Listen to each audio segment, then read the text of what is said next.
America की मदद से मुजाहिदीन अफगान की गद्दी तो छीन ले, इसके बाद अफगान में तालिबान का उदय होता है। ये कहानी शुरू होती है लेट 1970s से, जब साउथ एशिया में कोल्ड वॉर अपने पीक पर आ गया था और अमेरिका एंड यूएसएसआर अफगानिस्तान पर अपने वर्चस्व को लेकर बहुत अधिक अग्रेसिव हो गए थे कि अगर यूएसएसआर को नहीं रोका गया तो फ्यूचर में अमेरिका के लिए बड़ा खतरा खड़ा हो सकता है। उस टाइम अफगानिस्तान में कम्युनिस्ट एंड सोवियत के खिलाफ इस्लामिस्ट एंड मुजाहिदीन लड़ रहे थे। अमेरिका उन्हें फंडिंग एंड वेपन्स देना स्टार्ट कर देता है। यहाँ पर अमेरिका का मकसद सोवियत यूनियन को अफगानिस्तान में कमजोर करने का था। अमेरिका मौका पाकर अफगानिस्तान के लोगों के अंदर सोवियत यूनियन के लिए जहर घोलता रहा। अपने मिशन को कामयाब करने के लिए सबसे ज्यादा हवा दी गई मुजाहिदीनों को। तमाम एडवांस वेपन्स और मुजाहिदीनों की सुविधा के लिए भर भर के पैसा पहुंचाया जाने लगा। 1980s में मुजाहिदीन की मदद के लिए CIA ने एक सीक्रेट प्रोग्राम को लॉन्च किया जिसे ऑपरेशन साइक्लोन नाम दिया गया।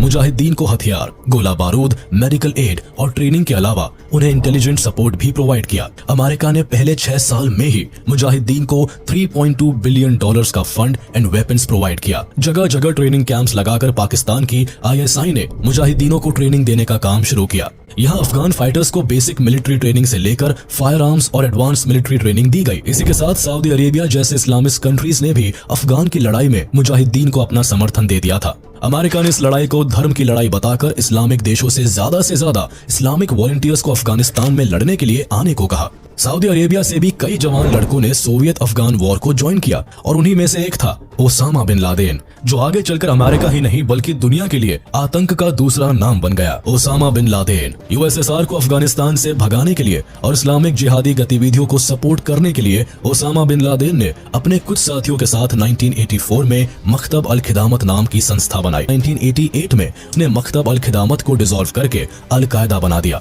अल कायदा का मुख्य काम जिहादी एक्टिविटीज को फ्यूल करना था। उसने मिडिल ईस्ट में कई जवान लड़कों को अफगान जिहाद के लिए प्रेरित किया और हजारों की संख्या में मुजाहिदीन को रिक्रूट किया गया। बबरक करमल अफगानिस्तान के प्रेसिडेंट बनते ही अफगानिस्तान में हो रहे इस्लामिस्ट एंड मुजाहिदीन के रिवॉल्ट्स को सुलझाने के कई प्रयास करते हैं। लाख कोशिशों के बावजूद भी देश में हो रहे मुजाहिदीनों के हमलों को नहीं रोक पा रहे थे और पब्लिकली करमल को अफगानिस्तान की समस्याओं के लिए दोषी ठहरा दिया। उन्होंने प्रेसिडेंट के पद से इस्तीफा दे दिया और उनकी जगह अफगानिस्तान सीक्रेट पुलिस के फॉर्मर हेड मोहम्मद नजीबुल्लाह को अफगानिस्तान का प्रेसिडेंट नियुक्त किया। मुजाहिदीन के अटैक्स और गुरिल्ला वॉर को कंट्रोल करने के लिए उसने कई कड़े फैसले लिए थे। मुजाहिदीन को अमेरिका पाकिस्तान के रास्ते लगातार एडवांस वेपन्स और फंडिंग भेज रहा था। मुजाहिदीन अफगानिस्तान के पहाड़ों से वाकिफ थे। उनके लिए यूएसएसआर की आर्मी को टारगेट करना आसान था क्योंकि आगे यूएसएसआर की फोर्सेस ने घुटने टेक दिए क्योंकि मुजाहिदीन के पास अमेरिका की ओर से मिले स्टिंगर मिसाइल्स थे जो आसानी के साथ यूएसएसआर के एयरफोर्स को निशाना लगाकर मार गिराते थे। इस तरह इस वॉर में सोवियत यूनियन के हजारों सैनिक मारे गए।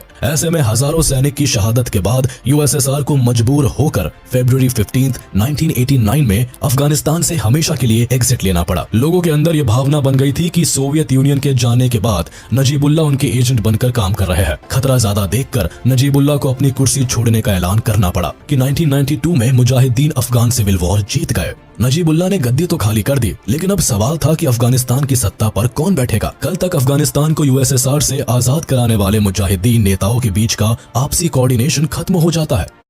1994 में तालिबान का उदय हुआ, जिन्होंने शुरुआत में कंधार पर काबू किया और वहां से अपना शासन चलाते हुए धीरे धीरे पूरे अफगानिस्तान पर अपना कब्जा जमा लिया। शुरुआत के सालों में तालिबान को पूरे अफगानिस्तान के लोगों का सपोर्ट मिला। तान के लिए आगे चलकर अंधेरों का साया लाने वाला था। सितंबर 1994 में साउथ अफगानिस्तान में कंधार सिटी में तालिबान की नींव रखी गई। नवंबर 1994 में तालिबान के कंधार सिटीज को एक छोटी सी फाइट में कब्जा लिया। इसके बाद उन्होंने तुरंत ही वहाँ पब्लिक लॉ एंड ऑर्डर को दुरुस्त किया। शहरों में सड़कें बनाई जाने लगी और आनन फानन में करप्शन को खत्म किया जाने लगा। इस तरह के डेवलपमेंट्स को देखकर अफगान के दूसरे सिटीज भी तालिबानी ग्रुप में शामिल होने लगे। फरवरी 1995 आते आते तालिबान अफगान के लगभग 15 शहरों पर अपना कब्जा जमा चुका था और इसी छोटे टाइम स्पैन में इनके फाइटर की संख्या लगभग 25,000 पहुंच चुकी थी। इन दिनों पाकिस्तानी इंटेलिजेंस एजेंसी ISI ने भी तालिबान को काफी सपोर्ट पहुंचाया था, जिससे कि तालिबान वहां की गवर्नमेंट को पूरी तरह ओवरथ्रोन करके पाकिस्तान के साथ फेवरेबल कोएलिशन बना सके। 96 में तालिबान ने काबुल पर अपना कंट्रोल जमा लिया।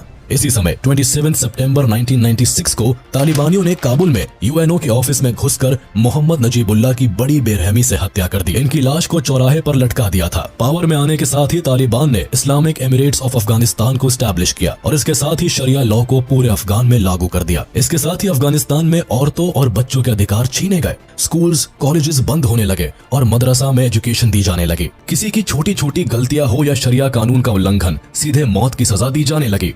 औरतों की जिंदगी और भी बदतर हो गई है। महिलाओं का अकेले घर से बाहर निकलना बंद हो गया। Movies, TV, music, cinema, photography, NGO और कई सारी चीजों को तालिबान ने बैन कर दिया। इसके अलावा वेस्टर्न एजुकेशन को बंद करके तालिबान ने रिलीजियस एजुकेशन को प्रमोट किया। इनके राज में लोग कैद में रहने के लिए मजबूर हो गए। खासकर महिलाओं से उनका अधिकार छीन लिया। अफगानिस्तान के अंदर जनता पर लगातार स्ट्रिक्ट इस्लामिक लॉज थोपता रहा, जिससे आम आदमी का जीना मुहाल हो गया। एक तरफ Afghanistan social and political turmoil से गुजर रहा था, वहीं दूसरी ओर अफगानिस्तान के इंफ्रास्ट्रक्चर और इकोनॉमी की हालत और भी खराब होती चली गई।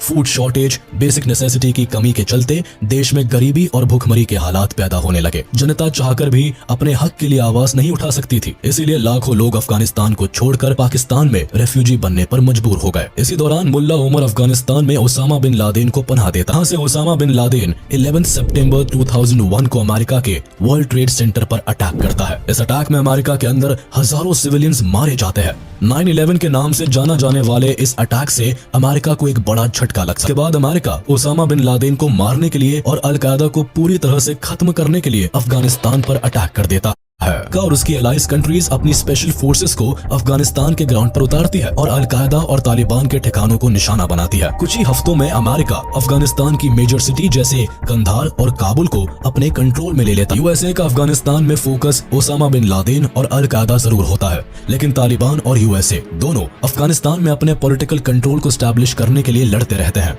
अमेरिका तालिबान के खिलाफ अफगान सिक्योरिटी फोर्सेस को फाइनेंशियल असिस्टेंस, मिलिट्री एड और ट्रेनिंग प्रोवाइड करता है, लेकिन इराक में इन्वेजन से जैसे ही अमेरिका का फोकस अफगानिस्तान से शिफ्ट होता है, तभी तालिबान फोकस्ड होकर यूनाइट होना शुरू कर देता है। अब क्योंकि अमेरिका और नेटो एलाइज की आर्मी मेनली सिटीज तक सीमित होती है, इसी का फायदा उठाकर तालिबान अफगानिस्तान के रूरल एरिया को कब्जे में लेता है और वहां अपनी पैरेलल गवर्नमेंट को चलाना शुरू कर देता है। दूसरी तरफ रूरल एरियाज में अमेरिका को भी एक्सट्रीम ज्योग्राफिकल कंडीशंस के चलते तालिबान को हराना मुश्किल होता है। इसके अलावा अमेरिका तालिबान इंसर्जेंसी के खिलाफ जब भी ऑफेंसिव अटैक करता है तो तालिबानी इंसर्जेंट्स पाकिस्तान के बॉर्डर एरिया में जाकर छिप जाते हैं। दोनों देशों के बीच की ये जंग 2006 के बाद से एक्सट्रीम वायलेंस का रूप ले लेती है, जिसमें अमेरिका को हैवी कैजुअलिटीज झेलनी पड़ती है। इस लड़ाई में अमेरिका पानी की तरफ पैसा, हथियार और समय वेस्ट करता है, लेकिन फिर भी अमेरिका और नेटो के हजारों सैनिक इस युद्ध की बलि चढ़ जाते हैं। कई सिविलियंस भी मारे जाते हैं और एक तरह से खुद का बनाया तालिबान अब खुद अमेरिका के लिए सिरदर्द बन जा है। 2 मई 2011 अमेरिका के लिए वह ऐतिहासिक दिन होता है जब पाकिस्तान के अबोटाबाद में घुसकर US army Osama bin Laden को मार गिराती है। 2011 के बाद भी यूएस आर्मी अफगानिस्तान से एग्जिट करने के बजाय तालिबान से अपनी लड़ाई जारी रखती है, मगर धीरे धीरे नेटो एलाइज कंट्रीज अपनी आर्मीज को अफगानिस्तान से वापस बुला लेती है। तालिबान की बढ़ती पावर इन्फ्लुएंस में अमेरिका भी समझ जाता है कि तालिबान से युद्ध अब यूएसए के इंटरेस्ट के बाहर है। इसलिए साल 2014 में ही अमेरिका अफगानिस्तान में अपने डायरेक्ट ऑपरेशंस को बंद कर देता है। फिर धीरे धीरे अमेरिका अफगानिस्तान से अपनी फोर्स को भी कम कर लेता है, लेकिन साल 2020 तक यूएस आर्मी अफगानिस्तान में अपनी उपस्थिति कायम रखती है। इस दौरान एक तरफ तो यूएस आर्मी अफगान फोर्सेस को तालिबान के खिलाफ जंग में सपोर्ट करती है, वहीं दूसरी तरफ खुद अमेरिकन प्रेसिडेंट डोनाल्ड ट्रंप साल 2020 में तालिबान के साथ मिलकर दोहा अग्रीमेंट साइन करते हैं। इस अग्रीमेंट को अफगानिस्तान में पीस लाने के लिए साइन किया जाता है, लेकिन अफगानिस्तान गवर्नमेंट को ही इस अग्रीमेंट से बाहर रखा जाता है। दोहा अग्रीमेंट के तहत अमेरिका अफगानिस्तान से अपने ट्रूप्स हटाने के लिए तैयार हो जाता है, लेकिन इसके बदले में तालिबान वादा करता है कि वो अफगानिस्तान में अल-कायदा एक्टिविटीज और संगठन को बढ़ावा नहीं देगा। इस अग्रीमेंट के साथ ही अगस्त 2021 में अमेरिका तो अफगानिस्तान से एग्जिट कर जाता है, लेकिन अफगानिस्तान की बर्बादी के दिन शुरू हो जाते हैं।